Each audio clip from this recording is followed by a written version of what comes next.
चंद्रगुप्त मौर्य जन्म 345 नेपू राज 321 297 पू में भारत के महान सम्राट थे। इन्होंने मौर्य राजवंश की स्थापना की थी। चंद्रगुप्त पूरे भारत को एक साम्राज्य के अधीन लाने में सफल रहे।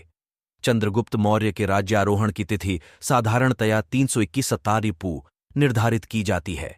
उन्होंने लगभग 24 वर्ष तक शासन किया और इस प्रकार उनके शासन का अंत प्रायः 235 ई पू में हुआ।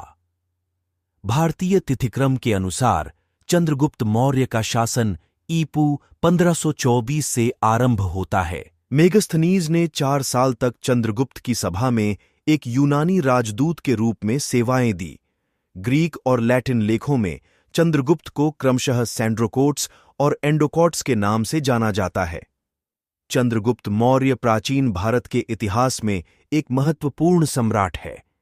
चंद्रगुप्त के सिंहासन संभालने से पहले सिकंदर ने उत्तर पश्चिमी भारतीय उपमहाद्वीप पर आक्रमण किया था और 324 ईस्वी पूर्व में उसकी सेना में विद्रोह की वजह से आगे का अभियान छोड़ दिया, जिससे भारत ग्रीक और स्थानीय शासकों द्वारा शासित भारतीय उपमहाद्वीप वाले क्षेत्रों की विरासत सीधे तौर पर चंद्रगुप्त ने संभाली। चंद्रगुप्त ने अपने गुरु चाणक्य, जिसे कौटिल्य और विष्णुगुप्त के नाम से भी जाना जाता है, जो चंद्रगुप्त के प्रधानमंत्री भी थे, के साथ एक नया साम्राज्य बनाया, राज्यचक्र के सिद्धांतों को लागू किया, एक बड़ी सेना का निर्माण किया और अपने साम्राज्य की सीमाओं का विस्तार करना जारी रखा।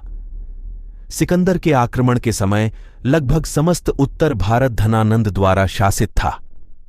चाणक्य तथा चंद्रगुप्त ने नंद वंश को समाप्त करने का निश्चय किया। अपनी उद्देश्य सिद्धि के निमित्त चाणक्य और चंद्रगुप्त ने एक विशाल विजय वाहिनी का प्रबंध किया। ब्राह्मण ग्रंथों में नंदोन्मूलन का श्रेय चाणक्य को दिया गया है। अर्थशास्त्र में कहा है कि सैनिकों की भर्ती चोरों, म्लेच्छों, आटविकों तथा शस्त्रोपजीवी श्रेणियों से करनी चाहिए। मुद्रा राक्षस से झात होता है कि चंद्रगुप्त ने हिमालय प्रदेश के राजा पर्वतक से संधि की। चंद्रगुप्त की सेना में शक, यवन, किरात, कंबोज, पारसिक तथा वहलीक भी रहे होंगे। प्लूटार्क के अनुसार सांद्रोकोत्तस ने संपूर्ण भारत को 6,000 सैनिकों की विशाल वाहिनी द्वारा जीतकर अपने अधीन कर लिया। जस्टिन के मत से भारत चंद्रगुप्त के अधिकार में था। चंद्रगुप्त ने सर्वप्रथम अपनी स्थिति पंजाब में सुदृढ़ की। उसका यवनों के विरुद्ध स्वातंत्र्य युद्ध संभवतः सिकंदर की मृत्यु के कुछ ही समय बाद आरंभ हो गया था।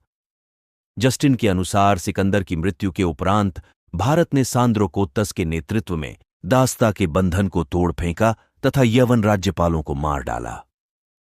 चंद्रगुप्त ने यवनों के विरुद्ध अभियान लगभग 330 ईस्वी पूर्व में आरंभ किया होगा, किंतु उन्हें इस अभियान में पूर्ण सफलता 317 ईस्वी पूर्व या उसके बाद मिली होगी, क्योंकि इसी वर्ष पश्चिम पंजाब के शासक क्षत्रप यूदेमस ने अपनी सेनाओं सहित भारत छोड़ा। चंद्रगुप्त के यवन युद्ध के बारे में विस्तारपूर्वक कुछ नहीं कहा जा सकता। इस सफलता से उन्हें पंजाब और सिंध के प्रांत मिल गए। चंद्रगुप्त मौर्य का महत्वपूर्ण युद्ध धनानंद के साथ उत्तराधिकार के लिए हुआ। जस्टिन एवं प्लूटार्क के वृत्तों में स्पष्ट है कि सिकंदर के भारत अभियान के समय चंद्रगुप्त ने उसे नंदों के विरुद्ध युद्ध के लिए भड़काया था, किंतु किशोर चंद्रगुप्त के व्यवहार ने यवन विजेता को क्रुद्ध कर दिया।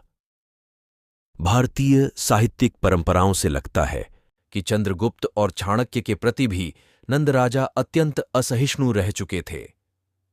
महावंश टीका के एक उल्लेख से लगता है कि चंद्रगुप्त ने आरंभ में नंद साम्राज्य के मध्य भाग पर आक्रमण किया, किंतु उन्हें शीघ्र ही अपनी त्रुटि का पता चल गया और नए आक्रमण सीमांत प्रदेशों से आरंभ हुए। अंततः उन्होंने पाटलिपुत्र घेर लिया और धनानंद को मार डाला। इसके बाद ऐसा प्रतीत होता है कि चंद्रगुप्त ने अपने साम्राज्य का विस्तार दक्षिण में भी किया। मामूलनार नामक प्राचीन तमिल लेखक ने तिनेवेल्ली जिले की पोदियल पहाड़ियों तक हुए मौर्य आक्रमणों का उल्लेख किया है। इसकी पुष्टि अन्य प्राचीन तमिल लेखकों एवं ग्रंथों से होती है। आक्रामक सेना में युद्धप्रिय कोशर लोग सम्मिलित थे। आक्रामक कोंकण से एलिलमलय पहाड़ियों से होते हुए कोंगू कोयम्बटूर जिले में आए और यहां से पोदियल पहाड़ियों तक पहुंचे। दुर्भाग्यवश उपर्युक्त उल्लेखों में इस मौर्य वाहिनी के नायक का नाम प्राप्त नहीं होता, किंतु वंब मोरियर से प्रथम मौर्य सम्राट चंद्रगुप्त का ही अनुमान अधिक संगत लगता है। मैसूर से उपलब्ध कुछ अभिलेखों से चंद्रगुप्त द्वारा शिकारपुर ताल्लुक के अंतर्गत नागरखंड की रक्षा करने का उल्लेख मिलता है। उक्त अभिलेख 14वीं शताब्दी का है, किंतु ग्रीक, तमिल लेखकों आदि के साक्ष्यों के आधार पर इसकी ऐतिहासिकता एकदम अस्वीकृत नहीं की जा सकती। चंद्रगुप्त ने सौराष्ट्र की विजय भी की थी। महाक्षत्रप रुद्रदामन के जूनागढ़ अभिलेख से प्रमाणित है कि वैश्य पुष्यगुप्त यहां के राज्यपाल थे। चंद्रगुप्त का अंतिम युद्ध सिकंदर के पूर्व सेनापति तथा उनके समकालीन सीरिया के ग्रीक सम्राट सेल्यूकस के साथ हुआ। ग्रीक इतिहासकार जस्टिन के उल्लेखों से प्रमाणित होता है कि सिकंदर की मृत्यु के बाद सेल्यूकस को उसके स्वामी के सुविस्तृत साम्राज्य का पूर्वी भाग उत्तराधिकार में प्राप्त हुआ। सेल्यूकस सिकंदर की भारतीय विजय पूरी करने के लिए आगे बढ़ा, किंतु भारत की राजनीतिक स्थिति अब तक परिवर्तित हो चुकी थी। लगभग सारा क्षेत्र एक शक्तिशाली शासक के नेतृत्व में था। सेल्यूकस 305 ईसा के लगभग सिंधु के किनारे आ उपस्थित हुआ। ग्रीक लेखक इस युद्ध का ब्यौरेवार वर्णन नहीं करते, किंतु ऐसा प्रतीत होता है कि चंद्रगुप्त की शक्ति के सम्मुख सेल्यूकस को झुकना पड़ा। फलतः सेल्यूकस ने चंद्रगुप्त को विवाह में एक यवन कुमारी हेलेना तथा एरिया, हिरात, एराकोसिया, कंदहार, परोपनिसदाय, काबुल और गेद्रोसिय बलूचिस्तान के प्रांत देकर संधि क्रय की। इसके बदले चंद्रगुप्त ने सेल्यूकस को 500 हाथी भेंट किए। उपरिलिखित प्रांतों का चंद्रगुप्त मौर्य एवं उसके उत्तराधिकारियों के शासनांतर्गत होना कंदहार से प्राप्त अशोक के द्विभाषी लेख से सिद्ध हो गया है। इस प्रकार स्थापित हुए मैत्री संबंध को स्थायित्व प्रदान करने की दृष्टि से सेल्यूकस ने मेगस्थनीज नाम का एक दूत चंद्रगुप्त के दरबार में भेजा।